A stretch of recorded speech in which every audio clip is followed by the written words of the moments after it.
First of all, good afternoon to all of you. वैसे तो हम क्लास में तो मिलते ही हैं, लेकिन आज कुछ डिफरेंट लग रहा है। क्या सच में डिफरेंट लग रहा है? चलिए देखिए, भाई केमिस्ट्री को मिस्ट्री कहा गया है, क्या ये सही है? डेफिनेटली बिल्कुल गलत है। और उसके अलावा जो स्टडी मटेरियल आपको जीटी में प्रोवाइड किया जाएगा वो स्टडी मटेरियल आपको करना है। ऐसा नहीं, क्योंकि अभी ऐसा हुआ है कि बॉन्डिंग कंप्लीट कराया तो कुछ स्टूडेंट्स ने कहा हमने ओपी टंडन भी लगा ली, ये दूसरी बुक्स भी कर ली, तो उसकी कोई इंपॉर्टेंस नहीं, क्योंकि क्वेश्चन मोरलेस एक जैसे ही होते हैं। आप 10 बुक से करेंगे, इसका मतलब आप टाइम वेस्ट कर रहे हैं, वो टाइम आपको प्रॉपरली और जगह लगाना चाहिए। तो इस बात का ध्यान रखें। और जेईओवाई के स्टूडेंट्स, उनको ये भी जो मटेरियल उनको प्रोवाइड किया जा रहा है, आपको स्टडी पैकेजेस भी मिलेंगे, शीट्स भी मिलेंगी, उस पूरे कंप्लीट मटेरियल को आपको सॉल्व करना है। इनफैक्ट आगे आपको जीटी से और भी जो मटेरियल प्रोवाइड किया जाएगा उसके बारे में भी इंफॉर्मेशन दी जाएगी। तो ओवरऑल केमिस्ट्री इजी सब्जेक्ट है, केमिस्ट्री मिस्ट्री नहीं है। Okay, now thank you very much. Good evening students. इस बार मैं आपको केमिस्ट्री के बारे में कुछ नहीं बता रही हूँ। इस बार हम डिफरेंट बातें करते हैं। आपने देखा मॉर्निंग से जब से वर्कशॉप शुरू हुई है तब से सभी आपको बता रहे हैं कि जेईई एग्जामिनेशन में किस तरह की प्रिपरेशन रिक्वायर्ड होती है, कैसा पेपर पैटर्न होता है, कितनी मेंटल अलर्टनेस की जरूरत होती है। आपको यह भी बताया गया कि जेईई एग्जामिनेशन AIEEE से कैसे डिफरेंट है, किस तरह से हमें जेईई एग्जामिनेशन में क्वालिटी स्टडी करना चाहिए। यहां पर कितना ड्यूरेशन आपने पढ़ा है वो इंपॉर्टेंट नहीं है, कितना अच्छा आपने पढ़ा है, कितना फ्रूटफुल स्टडी है आपकी, वो इंपॉर्टेंट है। आपने ये चीज देखा है। लेकिन एक और चीज बहुत महत्वपूर्ण होती है। 11 के स्टूडेंट्स की बात करें हम, तो आपके पास अभी बहुत समय है। 11 का है, 12 का है, मीन्स आपको IIT JEE 2010 देना है। सिमिलरली मैं बात करूं JEE JEOY, तो आपके पास भी अभी काफी टाइम है, 8 मंथ का। ये 8 मंथ का टाइम और 14-15 मंथ का टाइम काफी लंबा है। इस लंबे समय में कई बार ऐसा होता है, कई बार तो हम बहुत जोश के साथ पढ़ते हैं, जबरदस्त पढ़ते हैं और अपने आप से बहुत खुश हो जाते हैं कि सच में आज हमने बहुत किया। लेकिन कई बार ऐसा होता है कि ऐसा लगता है शायद अब हम कुछ नहीं कर सकते हैं, शायद हम इस एग्जाम के लायक नहीं है। ऐसा हमें डिप्रेशन की स्टेट में चले आते हैं। एग्जैक्टली मुझे ये कहना चाहिए, वो मेंटल स्टेट है। ये मेंटल स्टेट ही तो होती है कि कभी कभी हम ओवर एक्साइटेड हो जाते हैं और कभी कभी हम बहुत ज्यादा नर्वस हो जाते हैं, डिप्रेस हो जाते हैं। कई बार हमें ये नहीं समझ में आता हम कितना पढ़े, कितना पढ़ना हमारे लिए ठीक है अगर हम स्कूल जाते हैं, कितना पढ़ना ठीक है ड्रॉपर स्टूडेंट्स के लिए जिनके पास सफिशिएंट टाइम है, या उन 11-12 के स्टूडेंट्स के लिए जिन्होंने डमी स्कूल ज्वाइन कर रखा है। सब कह रहे हैं भाई मेंटल अलर्टनेस की बहुत जरूरत है जेईई में। एसेशन रीजन के क्वेश्चंस तो आप कर ही नहीं सकते हैं मेंटल अलर्टनेस के बिना। मैच द कॉलम, ऐसे बहुत से क्वेश्चंस हैं जिसमें हमारा कंसंट्रेशन भी बहुत अच्छा होना चाहिए। अदरवाइज कंसंट्रेशन अच्छा ना हो तो क्वेश्चन में नॉट करेक्ट दिया रहता है और हम आंसर करेक्ट का लगा कर रखते हैं। ये सिर्फ कुछ और नहीं है, सिर्फ कंसंट्रेशन की कमी है। आखिर हमें क्या करना चाहिए जिससे हम मेंटली फिट रहें, एज वेल एज फिजिकली भी फिट रहें, क्योंकि आपका टाइम समय बहुत कीमती है। अगर आप 2 दिन का भी नुकसान उठाते हैं तो ओवरऑल रिजल्ट पर वो बहुत परिवर्तन लाता है। तो मैं आपको यही सामान्य सी बातें बता रही हूं ये बातें बहुत छोटी हैं। ऐसा नहीं कि हम नहीं जानते हैं, निश्चित रूप से जो मैं कहूंगी आपको स्वयं ये बात पता है, लेकिन सवाल ये उठता है कि हम उसको कितना पालन करते हैं। कई बार हम सबके साथ ऐसा होता है कि हम कुछ गलत करते हैं और हमें खुद को नहीं समझ में आता कि हम गलत कर रहे हैं। तो ऐसे में अगर वही गलती हमारी कोई हमें रोक कर बता दे तो शायद हम उसको वहां सुधार लें और आगे जो हमारा टारगेट है उसको पूरा करने में हमें हेल्प मिले। सबसे पहले मैं जब दिनचर्या की बात कर रही हूं कि आपको कैसे बिहेव करना चाहिए, सारी चीजें बहुत छोटी होती हैं पर सभी कुछ डायरेक्टली इनडायरेक्टली असर डालती हैं आपकी स्टडीज पर। सबसे पहले मैं बात करती हूं कि आखिर स्टूडेंट्स 11th 12th के स्टूडेंट्स अगर स्कूल जाते हैं तो वो सेल्फ स्टडी के लिए कितना टाइम निकालते हैं या निकालना चाहिए उनको। डेफिनेटली आप स्कूल जाते हैं, स्कूल में भी आप बराबर पढ़ रहे हैं, टीचर जो भी क्लास में कहती है वो भी आपको प्रॉपरली सुनना चाहिए, उससे भी आपको फायदा होता है। जीटी में आप क्लासेस अटेंड कर रहे हैं, उसके अलावा आपको सेल्फ स्टडी में अराउंड 3 to 4 आवर्स देने चाहिए। सेल्फ स्टडी में अराउंड 3 to 4 आवर्स देना चाहिए, क्योंकि सुबह से जो डिस्कशन चल रहा है उसमें ये चीज भी बहुत इंपॉर्टेंट है कि सेल्फ स्टडी बहुत इंपॉर्टेंट होती है। फॉर एग्जाम्पल से कॉम्प्रहेंशन के लिए कहा गया है कि आप सेल्फ कितना सीख सकते हैं, तो आपकी सेल्फ स्टडी डेफिनेटली बहुत इंपॉर्टेंट है। तो स्कूल के साथ अगर आप डेली स्कूल जाते हैं तो आपको 3 to 4 आवर्स तो स्टडी करनी ही है। इनकेस आप ड्रॉपर JEE और 11th 12th में भी आप अगर आपने डमी स्कूल ज्वाइन किया है तो निश्चित रूप से आपका स्कूल वाला समय बचता है और ऐसे में सेल्फ स्टडी के लिए आपको भरपूर टाइम मिलता है।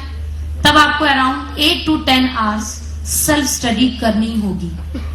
कब? अगर आप JEE बैच में हैं, मींस ड्रॉपर बैच में हैं और आपने 11th 12th में डमी स्कूल ज्वाइन किया है तो आपको 8 to 10 आवर्स सेल्फ स्टडी करनी है। तो ये तो मैंने आपको टाइम बताया। डेफिनेटली टाइम कब करेंगे ये पूरी तरह से आप पर डिपेंड करेगा, लेकिन इस ड्यूरेशन में आपको कैसे पढ़ना चाहिए, कितना पढ़ना चाहिए, टाइम के अलावा कितना स्टडी करना चाहिए, उस टाइम मैनेजमेंट में आपको सबसे पहले तो जो आप जीटी आते हैं तो एक दिन के लेक्चर में जो भी 2 और 3 लेक्चर्स होते हैं उन लेक्चर्स का आपको जो भी होम असाइनमेंट मिलता है वो तो आप सभी को डे टू डे कंप्लीट करना जरूरी है। वो फर्स्ट प्रायोरिटी पर है, जिससे उस टॉपिक का जो कंटिन्यूटी है वो बनी रहे। ये तो आप सभी ने रियलाइज तो किया होगा कि जो टॉपिक टीचर के साथ कवर होता है वही इजीली कवर होता है और जो पेंडिंग में चला जाता है वो आगे पेंडिंग में ही रहता है। सो इट इज बेटर कि डे टू डे जो भी आपको होम असाइनमेंट दिया जाता है उसे आप कंप्लीट करें। होम असाइनमेंट के अलावा आप लोगों को केवल एक सब्जेक्ट का एक टॉपिक पर ही कंसंट्रेट करना है। ध्यान से सुने, जो होम असाइनमेंट आप कंप्लीट करेंगे उसके अतिरिक्त, उसके अलावा आपको सिर्फ एक सब्जेक्ट के एक ही टॉपिक पर कंसंट्रेट करना है। ऐसा ना हो कि थोड़ा सा आपने आधा घंटा एक चीज पढ़ ली, फिर आधा घंटा दूसरा उठा लिया, फिर आधा घंटा तीसरा उठा लिया। इट मीन्स आपने रिजल्टेंटली आपको समझ में आएगा आपने कुछ नहीं किया। सो इट इज बेटर कि आप होम असाइन के अलावा केवल एक सब्जेक्ट का एक ही टॉपिक को कंसंट्रेट करें, उसको अच्छी तरह से प्रिपेयर करें। सेटिस्फैक्शन आपको हो तब ना आप प्रिपेयर करें। उसके बाद ये तो हुआ कि आप कितना स्टडी करें। एक और चीज होती है, ये तो आपका पूरे through out the session schedule रहेगा, लेकिन सेशन के एंड में, एग्जामिनेशन के 2 मंथ बिफोर जब आप रिवीजन करते हैं, रिवीजन में आपके नंबर ऑफ सब्जेक्ट्स बढ़ जाते हैं, क्योंकि ये चीज जानना बहुत जरूरी है कि ये तो आपका जो मैंने बताया आपको पूरे थ्रू आउट सेशन रखना है, लेकिन एग्जाम के 2 मंथ बिफोर आपको कम से कम 2 से लेकर 3 सब्जेक्ट का रिवीजन करना जरूरी है। ये आपका स्ट्रेटेजी कब होगी? Before the 2 month. एग्जामिनेशन के 2 महीने पहले से आप ये चीज शुरू कर देंगे। तो ये तो मैंने आपको बताया कि कितने आवर्स पढ़ें, डेफिनेटली कब पढ़ना है ये पूरी तरह से आप पर डिपेंड करेगा। नेक्स्ट, अब एक और चीज है इसमें, ये तो हमने वर्किंग डेज की बात की, जब आप स्कूल जा रहे हैं तो कैसे टाइम मैनेज करें, कितना पढ़ना चाहिए आपको, कितने सब्जेक्ट पढ़ने चाहिए। एक और चीज है संडे। संडे के अलावा जो भी हॉलीडेज मिलते हैं, इन हॉलीडेज और संडेज को आपको प्रॉपरली यूटिलाइज करना है। इन डेज में आप मॉर्निंग में जल्दी उठकर आपको लॉन्ग सिटिंग की प्रैक्टिस करना है, मतलब स्टडी आपको कंटिन्यूअसली लंबे समय तक करना होगा संडे के दिन और अदर हॉलीडेज में। अदर हॉलीडेज में लाइक दशहरा, लाइक दिवाली, तब आपको काफी छुट्टी मिलेंगी, तो आपको उनको प्रॉपरली इसके लिए इस्तेमाल करना है। संडे को तो आपको ये करना ही है। तो ये तो हुआ कि आपको स्टडी का ड्यूरेशन क्या रखना है, कैसे टाइम यूज करना है। नेक्स्ट, अब एक और चीज बहुत ही महत्वपूर्ण है। जैसे एक स्टूडेंट मेरे पास आया, मैंने उससे पूछा कैसी चल रही है स्टडी, तो उसने तुरंत मुझसे कहा कि एक दिन जैसे अच्छी होती है, एक दिन तो मैं बहुत अच्छे से पढ़ लेता हूँ, लेकिन आने वाले 2-3 दिन फिर मेरे खराब हो जाते हैं। मैंने पूछा ऐसा क्या करते हो एक दिन कि आने वाले 2-3 दिन खराब हो जाते हैं? तो जवाब में यही मिला कि कुछ नहीं, उस दिन मैं रात भर नहीं सोता हूँ। रात भर हम स्टडी करते हैं तो 2-3 दिन आने वाले 2-3 दिन फिर पढ़ाई खराब हो जाती है। तो मैंने कहा प्रश्न भी आप कर रहे हैं पर जवाब भी आप दे रहे हैं, इससे तो सीधे सीधे मतलब निकल रहा है कि पूरी रात जगकर पढ़ना गलत है, पूरी तरह से गलत है। और ये चीज एक बार नहीं कई बार प्रूफ हुई है। जेई 2007 में एक स्टूडेंट था अपने जीटी का, रोहित ढींगरा। उसे हम एग्जामिनेशन सेंटर में मिले, फर्स्ट पेपर हो गया था, ब्रेक में मिला वो हमें, पूछा उससे कैसा पेपर हुआ, तो उससे जवाब में बस यही कहा कि मेरा सर बहुत दुख रहा है, मेरा सर बहुत ज्यादा दुख रहा है, तो मैं कंफर्टेबल नहीं रहा हूं एग्जामिनेशन में, कंफर्टेबल नहीं रहा हूं। डेफिनेटली कंटिन्यूसली एग्जामिनेशन के दिन हेडेक हो तो कंफर्टेबल तो नहीं होंगे। तो मैंने कहा क्यों दुख रहा है, ऐसा क्या कि आपने कि सर दुख रहा है, कुछ तो रीजन होगा। तो उसने फिर से यही कहा मुझसे कि मैं रात भर सोया नहीं। तो ये चीजें बार बार स्टूडेंट खुद आकर ये बात कंप्लेन करते हैं। कई बार ड्रॉपर बैचेस में ये चीज बहुत होती है कि रात भर पढ़े सुबह 6 बजे तक, और क्लास में फर्स्ट लेक्चर से आखिरी लेक्चर तक नींद से लड़ते हुए उनका टाइम जाता है। मतलब फैक्ट है कि आंखें बंद होंगी, फिर वो खोलकर बैठ जाएंगे, बिल्कुल अलर्ट होगा कि नहीं जगना है, सुनना है पूरा लेक्चर। पूरे 4 लेक्चर यही करते हैं हर बार। ड्रॉपर बैचेस में तो ये चीज बहुत कॉमन है, पिछले लास्ट 7-8 ईयर से ये चीज नोटिस कर रहे हैं। और उतने में देखकर समझ में आता कि पक्के में रात भर सोया नहीं है। 6 बजे उठा होगा और उठकर तैयार होकर 8 बजे तक इंस्टीट्यूट में आ गया, 8:15 से लेक्चर होता है। तो मीन्स ये चीज बार बार प्रूफ कर रही है।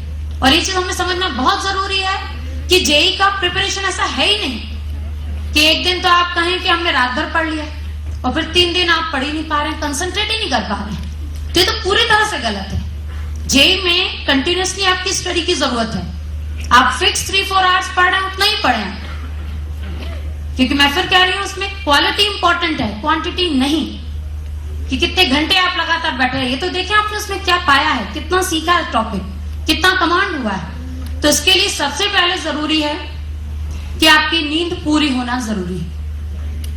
ये चीज बहुत अच्छे से समझ लें कि मेंटल अलर्टनेस के लिए नींद प्रॉपर होना जरूरी है। प्रॉपर इट मींस ना तो वो नींद कम हो और ना वो नींद बहुत ज्यादा। इट मींस आप लोगों को मिनिमम 6 आवर्स, 6 आवर्स तो सोना ही है मिनिमम, और 7:30 मीन 7.5 घंटे से अधिक नहीं सोना है। बहुत अधिक सोने से भी लेजीनेस आता है, अलर्टनेस में कमी आती है, मीन्स हम फ्रेश फील नहीं करते। ये चीज बहुत छोटी है, फिर मैं कह रही हूं, पर आप सोचिए कि वो एक स्टूडेंट का रिजल्ट बिगड़ने का सबसे पहला कारण यही रहा है इनफैक्ट ये चीज मेरे साथ भी हो चुकी है।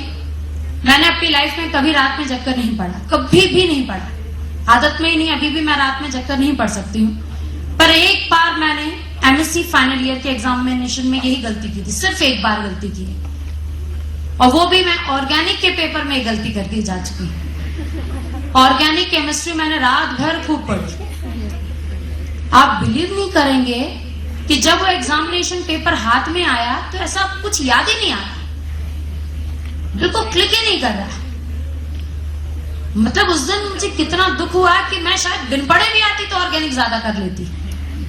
इट्स अ फैक्ट, क्योंकि एमएससी तक ऑर्गेनिक बहुत पढ़ चुकी थी कि काफी कुछ मैं लिखकर आ जाती।